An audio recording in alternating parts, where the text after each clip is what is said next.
Hello viewers, I doctor SBK Lal welcome you all in my YouTube channel. मेरे YouTube channel में आपका बहुत बहुत स्वागत है। अगर आप इस चैनल पर नए हैं तो चैनल को सब्सक्राइब कर लें।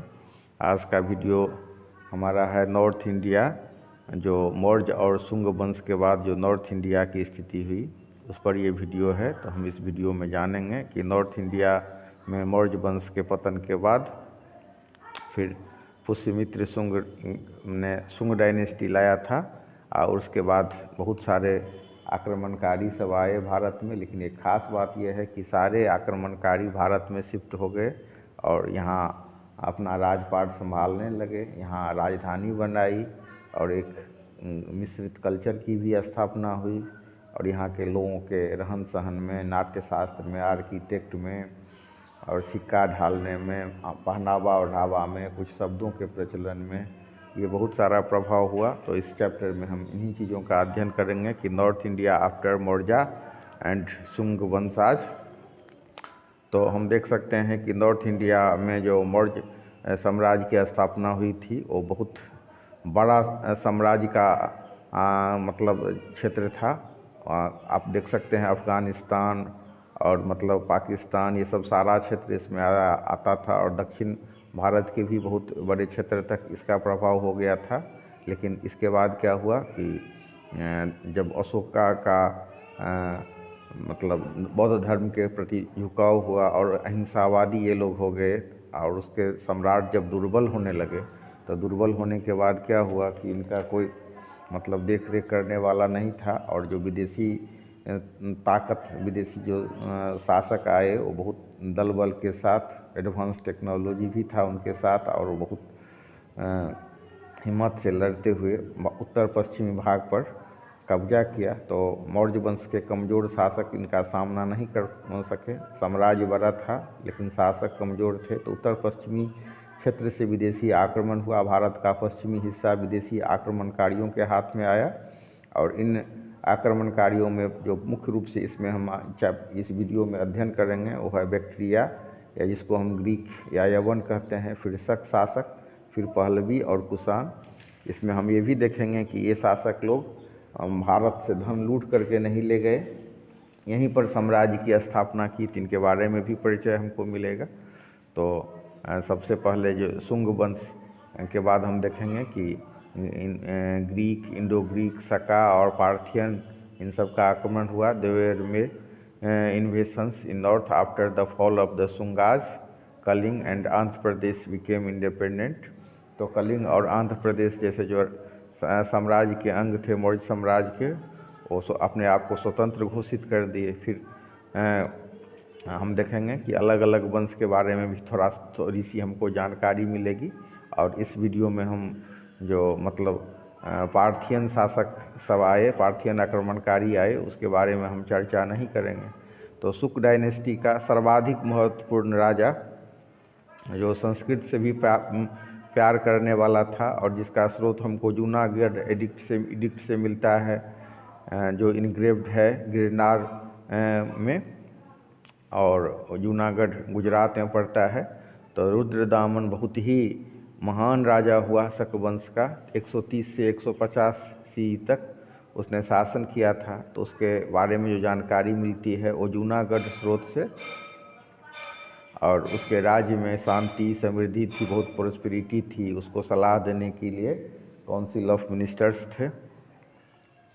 और सिक्के पर उसका फ़ोटो हम देख सकते हैं। और जो चंद्रगुप्त मौर्य के शासन काल में चंद्रगुप्त मौर्य ने जो सुदर्शन झील का निर्माण कराया था, सुदर्शन लेक का सिंचाई के लिए, तो उसका मरम्मत भी रुद्रदामन, उपकारी राजा की छवि रही इसकी और मददशील था, परोपकारी था वो।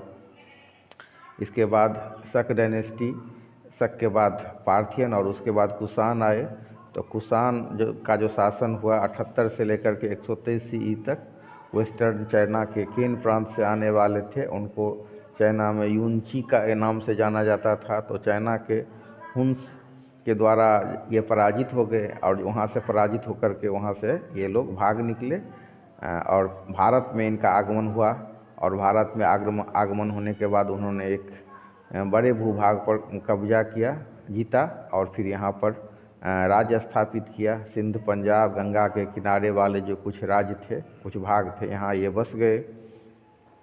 अब इसके बाद हम देखेंगे कनिष्क, जो बहुत ही महान, योग्यतम और सर्वाधिक शक्तिशाली कुषाण राजा था। उसने बौद्ध धर्म अपनाया, बौद्ध धर्म को बहुत आदर करता था और बहुत सारे बौद्ध मठों का निर्माण कराया। चौथी जो बौद्ध संगीति हुई, बौद्ध सम्मेलन, इसके राज्य में हुआ। और ये बौद्ध धर्म में दो स्कूल है, एक है महायान और एक है हीनयान। तो महायान का ये प्रवर्तक था। महायान मानते हैं ईश्वर को, भगवान बुद्ध को ईश्वर रूप में मानते हैं और उनके मूर्ति की पूजा करते हैं। और वहीं पर जो हीनयान है वो मानते हैं कि वो भगवान बुद्ध मानव ही थे, लेकिन गाइड और टीचर के रूप में मानते हैं। तो ये कनिष्क योग्यतम और सर्वाधिक शक्तिशाली राजा थे, कुषाण वंशीय। और इनके काल में संस्कृत भाषा को भी बढ़ावा मिला। साहित्य, कला, आर्किटेक्चर, स्कल्पचर, विज्ञान इत्यादि को बढ़ावा मिला। बहुत ग्रेट स्कॉलर थे ये राजा कनिष्क, जिसको हम कनिष्क प्रथम के भी नाम से जानते हैं। इन्हीं के राज्य में बुद्ध चरित्र की रचना हुई। अश्वघोष नाम के एक विद्वान थे, जिनके द्वारा इन्हीं के शासन काल में बुद्ध चरित्र की स्थापना हुई।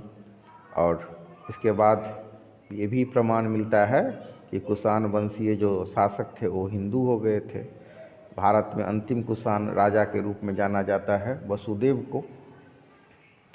तो हमने देखा कि मौर्य साम्राज्य के पतन के बाद भारत में विदेशी आक्रमण हुआ, इंडो ग्रीक हुआ, या मतलब शक राजा का लोगों का आक्रमण हुआ, पार्थियन हुआ।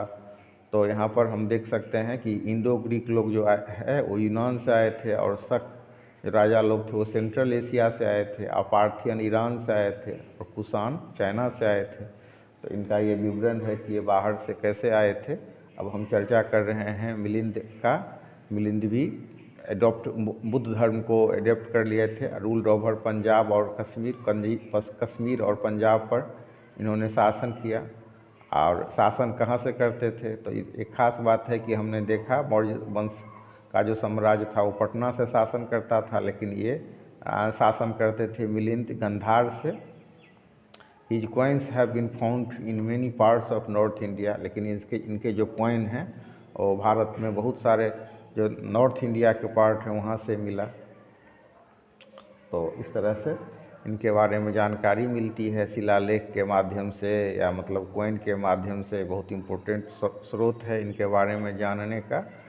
इसके बाद जो फिर एक राजा की चर्चा है इसमें, जो नॉर्थ इंडिया आफ्टर मौर्य और शुंगाज के बारे में जब हम पढ़ेंगे तो इनमें एक चर्चा आता है हेलिडोरस का। उसने वैष्णविज्म को एडेप्ट कर लिया था। तो हम मिलिंद में और हेलिडोरस में अंतर देखेंगे कि वो बुद्धिज्म को एडेप्ट किया था मिलिंद को, और हेलिडोरस वैष्णविज्म को एडेप्ट कर लिया था। उसने बहुत सारे मंदिर भी बनवाए थे, और बहुत बड़ा जो ये पताका है वैष्णनगर में, वहाँ उसने उसकी नींव रखी थी।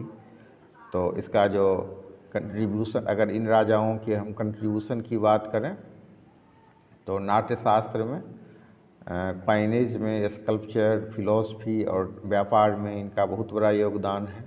और शक डायनेस्टी एक्चुअली में सेंट्रल एशिया से आया था, और फिर उसने ग्रीक और को हरा करके भारत में प्रवेश किया। और शक राजा के बारे में ये भी कहा जाता है कि 5 तरह के शक राजा हुए, आपस में शक को विभाजित कर दिया गया, और फिर ये अपना भारत में के पंजाब और अफ़गानिस्तान में इन्होंने अपने शासन की स्थापना की। और इनके अगर हम राजधानी की बात करें तो तक्षशिला में इनकी राजधानी थी, जो आजकल वर्तमान में अभी पाकिस्तान में है। और पाकिस्तान का जो रावलपिंडी क्षेत्र है वो तक्षशिला या मतलब तक्षशिला नाम से उस समय में इसको जाना जाता था। तो इसमें इस चैप्टर में मुख्य रूप से यही एक्सट्रैक्ट है कि जो राजा लोग थे, मौर्य वंशीय जो राजा लोग थे, वो उनके जो उत्तराधिकारी हुए वो दुर्बल हुए, और दुर्बल होने के ही कारण जो अंतिम मौर्य साम्राज्य था देवहूति, जिसकी हत्या उसके स्वयं के सेनापति पुष्यमित्र शुंग ने की, और शुंग डायनेस्टी का भारत में मतलब आया, उद्भव हुआ।